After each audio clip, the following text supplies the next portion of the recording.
আলাইকুম। Hello guys, সবাই কেমন আছেন? আলহামদুলিল্লাহ, আমি অনেক ভালো আছি। তো আমি হচ্ছে একজন কম্পিউটার ইউজার। তো কম্পিউটার ব্যবহার করি। এই যে ধরেন মাইক্রোসফট অফিসে অনেক লেখালেখি করি। তো এইখানে মনে করেন যে অনেক মজার মজার জিনিস আছে, শর্টকাট। হ্যাঁ, যেমন ধরেন এক কথায় বলতে গেলে ইমোজি।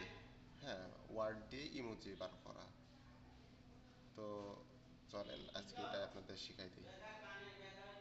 তো প্রথমে আপনি হচ্ছে আপনার মাইক অফিস ওয়ার্ডটা চালু করবেন, এবং এখানে আপনি লিখবেন হচ্ছে 231A। দেখেন, 231A।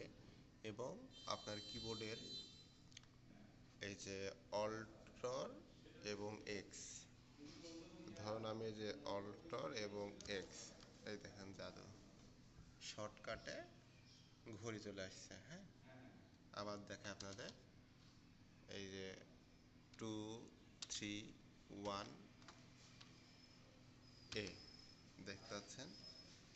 আর এই যে এখানে আপনার যে অল্টার এবং এক্স, দেখুন দূরের থেকে আমি আপনাদের দেখাই। এর দুইটা, এটা প্রথমে অল্টার চেপে ধরে এক্স, তো এক্সটা আমি চেপে ধরলাম। এবারে হচ্ছে এই যে এক্স এবার,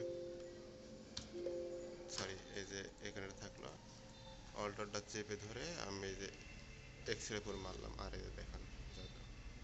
তো আশা করি আপনাদের এই ভিডিওটা ভালো লাগছে। তো এমন আরও মজার মজার ভিডিও পেতে আমার ইউটিউব চ্যানেলটা সাবস্ক্রাইব করে রাখুন, এবং যারা অন্যান্য প্ল্যাটফর্ম থেকে দেখছেন তারা কমেন্ট লাইক করে পাশে থাকুন। আসসালামু আলাইকুম।